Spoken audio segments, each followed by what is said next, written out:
Alors bonjour les amis et bienvenue à vous pour cette nouvelle vidéo. Je suis très heureux de vous retrouver sur la chaîne Tai Chi Taoling Yoga Qigong. Je me prénomme Jérôme et je vous propose de partager sur le thème donc, du Tai Chi Tao, sur la pratique interne, on va dire, de l'art de vivre que peut nous offrir, peuvent d'ailleurs nous offrir ces différentes disciplines qui, pour ma part, n'en font qu'une. C'est-à-dire qu'il n'y a pas des pratiques, il y a une pratique essentielle qui a donné naissance à une multitude de diversités, donc de formes de pratiques formelles. Donc aujourd'hui, je voudrais aborder cette question qui souvent est posée. Combien de temps dans notre journée, dans un premier temps, dans notre semaine ou dans le mois, etc., avons-nous besoin de pratiquer pour bénéficier des bénéfices de cette pratique, de cet art ou de cet enseignement? Donc, pour répondre à cette question, la première chose qu'il faut considérer, c'est que la forme, comme je disais juste avant, est une modalité d'expression de l'essence qui l'anime ou qui l'habite. Ça veut dire que le Tai Chi Tao n'est pas en soi une pratique, mais un état d'être. Le yoga, le Qigong, etc. C'est-à-dire que c'est un état d'être, c'est l'esprit qui habite toute forme et donc tout corps. Donc la première chose, c'est d'avoir conscience que quand on pratique en réalité, c'est-à-dire quand le corps humain, le mental, se met à pratiquer un art, et notamment ici le Tai Chi Tao, en réalité il se relie en conscience à l'état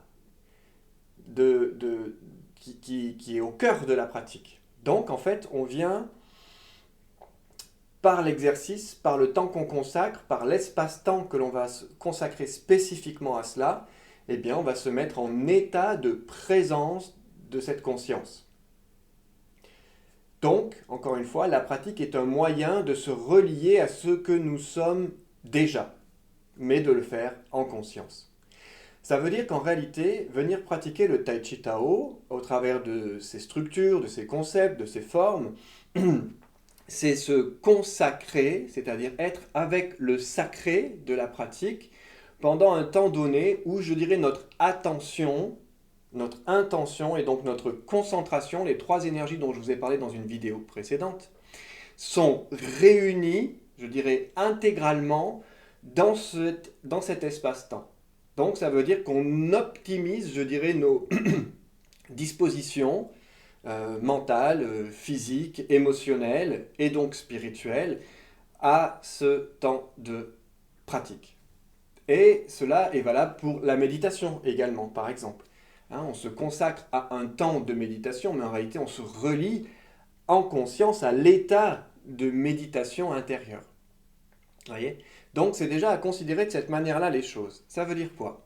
Ça veut dire ensuite que ce que nous allons faire, par exemple, pendant 1 heure et demie en semaine, si nous pratiquons une fois par semaine dans un cours consacré à ça, qui nous permet de nous déposer aussi dans l'accompagnement offert par l'enseignement. Eh bien, c'est un temps qui va pouvoir ensuite se diffuser dans le reste de votre journée ou dans le reste de votre semaine. C'est-à-dire qu'on se met en contact avec et l'idée c'est de ne pas en sortir. Donc en gros, c'est une pratique, quand on entre en elle, l'idée c'est de ne plus en sortir. C'est de rester en elle, avec elle, où que l'on soit, quoi que l'on fasse. Donc, je répète, c'est un état d'esprit avant tout. Ensuite, évidemment, que plus on va, dans une certaine mesure, et je vais vous dire ensuite pourquoi, plus on va pratiquer régulièrement. C'est-à-dire que plus on va permettre à notre corps d'acquérir, je dirais, d'accueillir plus exactement cet état de conscience et de donc désengrammer, déprogrammer ce qu'on va appeler des habitudes ou des conditionnements. Donc une régularité intentionnelle, attentionnelle et je dirais concentrationnelle, eh bien va permettre de ne plus ou de moins se laisser réendormir, réhypnotiser par nos conditionnements. Donc une régularité qui pourrait être dans la journée plusieurs fois, dans la semaine plusieurs fois, eh bien, va permettre de ne pas sortir, je dirais, d'un état de sommeil qui nous amène à un état de conscience dit d'éveil, et hop, tout de suite de retomber dans le sommeil. Donc une régularité, vous savez, c'est une image que je vais vous donner, c'est comme quand quelqu'un est dans un profond sommeil, il faut le réveiller, parce qu'il faut partir, parce qu'il y a un incendie, parce qu'il y a quelque chose qui se passe, on va le réveiller. Mais parfois, on le réveille une fois, on dit bon, ben, c'est bientôt l'heure, va falloir y aller, et on retombe dans le sommeil, et on repart dans nos rêves. Et puis on revient, on re-réveille. Hein. Quand vous l'avez vécu certainement, vous le vivez peut-être encore, mais quand on était enfant particulièrement, c'est aussi ce qui pouvait se produire, c'est ce que l'enfant que je fus aussi a pu vivre par moments. Voilà, on a le réveil qui sonne, ou le parent vient nous réveiller, il nous dit tiens c'est l'heure, lève-toi, et puis pouf, on repart quoi. Et hop, on revient 5 minutes après, et puis hop, on repart. Voyez. Mais si on laisse une heure, bah pendant une heure, on va continuer nos rêveries. Donc la notion de régularité, c'est un peu comme ça, c'est sortir du sommeil, sortir de l'état de rêve, entrer dans l'état d'éveil, hein, c'est-à-dire réaliser l'état d'éveil que nous sommes, et ça pourra demander donc une récurrence, et donc un rappel, un peu comme ce réveil qu'on fait ressonner toutes les 10 minutes parfois, quand on a du mal à se réveiller le matin. Voilà, on va le mettre en répétition. L'idée, c'est pas que le réveil reste en répétition, c'est que de plus en plus, au moment où on se réveille, ça y est, on se lève. On n'attend plus de se rendormir et de se réveiller à nouveau. Donc ça, c'est la première chose. Ça veut dire que la régularité d'une pratique, et si possible plusieurs fois dans la journée, c'est le rappel à soi. Ça veut dire que ça n'a pas besoin de durer ce rappel à soi 1 heure chaque jour ou plusieurs fois par jour. Ça peut être une pratique pour acquérir les bases, les fonctionnements, les mouvements, etc. Et puis on va aller après sur le fait de développer, de déployer. C'est là qu'il y a une richesse dans l'enseignement qu'on va en effet réaliser, qui va se révéler avec cette régularité.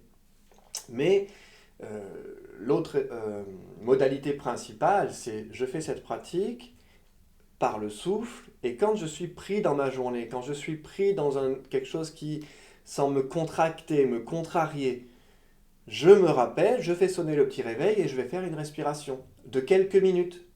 Faire un mouvement, une forme du Tai Chi Tao qui sera approprié à ce moment, à cet endroit où vous serez, pour permettre d'apaiser l'esprit, pour permettre de rassembler sa conscience en état d'être. Peut-être, voilà, c'est-à-dire prendre une nouvelle bouffée d'air, comme on dit. Hein. Respirer un coup, prendre un peu de recul, changer son regard, changer sa vision. Et tout ça, en fait, ça fait partie de sa posture. Ça fait partie de la pratique qui ensuite est censée s'incarner dans chaque acte, chaque geste de notre quotidien. Donc le Tai Chi Tao, c'est donc pas un temps dans la journée, c'est tout le temps, présent dans notre journée, même dans notre sommeil, c'est tout le temps là. Et c'est de s'y relier, entre guillemets, en conscience, pendant un temps consacré. Deuxième élément à considérer.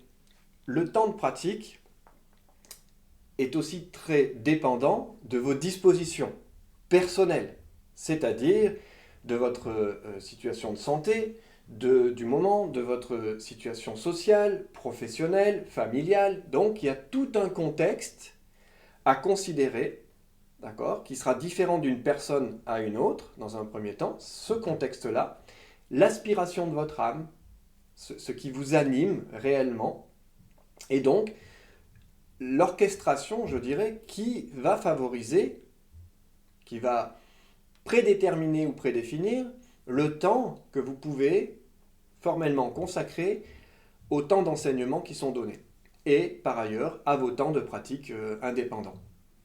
Et que ça, c'est très dépendant de chacun d'entre nous. Donc il n'y a pas une règle formelle. On dit souvent, bah oui, plus tu pratiques, mieux tu progresses, plus tu vas progresser. Ce qui est vrai à un certain niveau, et qui pourra ne pas l'être à un autre niveau.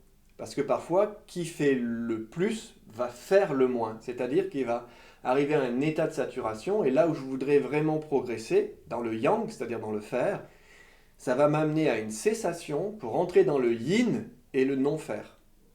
Et dans le non-faire, ça se fait. Donc c'est l'équilibre toujours dans la justesse de l'action et de l'inaction, du faire et du non-faire, qui contribue à ce qui doit se faire en vous pour le meilleur.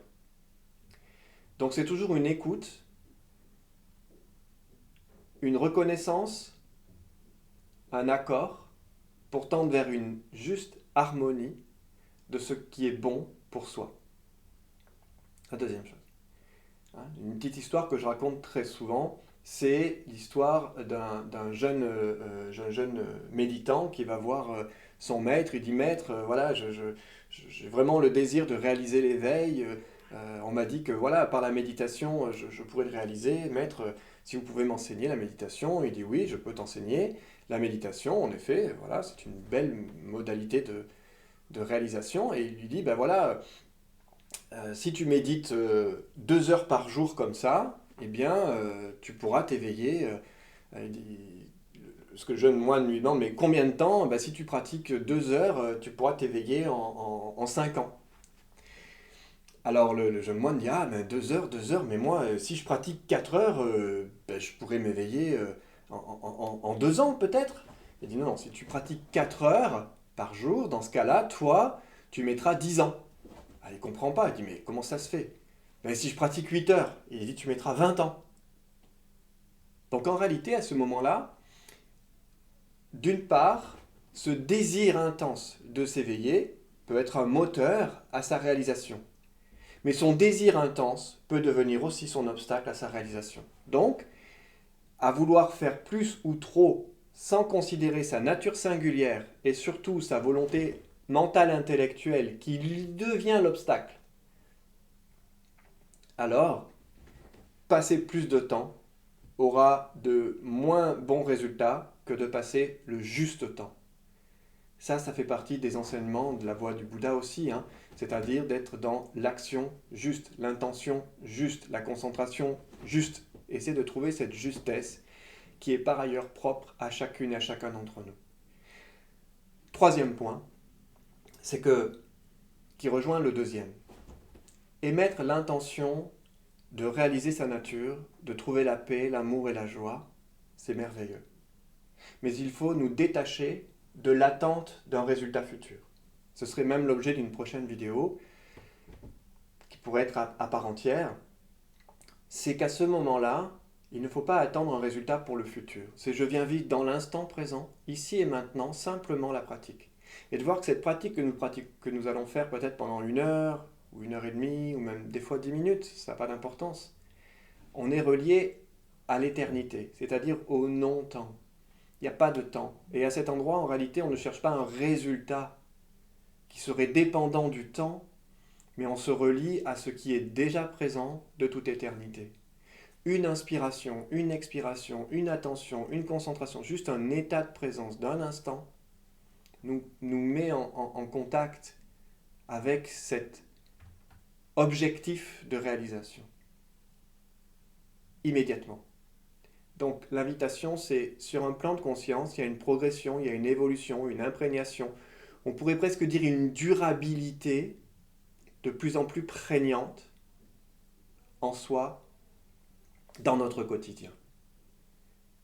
Et en même temps, dans l'instant même où on se met en pratique, l'intention de se relier à l'état de paix nous relie déjà à l'état de paix.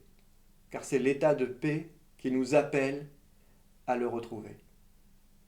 Voilà pour cette petite vidéo d'information. Évidemment, je suis à l'écoute de vos questions si vous en avez. Je vous remercie pour votre présence, vos abonnements à cette chaîne. N'hésitez pas à valoriser l'appréciation de ce qui est transmis et diffusé, qui va pouvoir aussi peut-être nourrir cette inspiration qui anime mon corps et ma volonté de vous transmettre.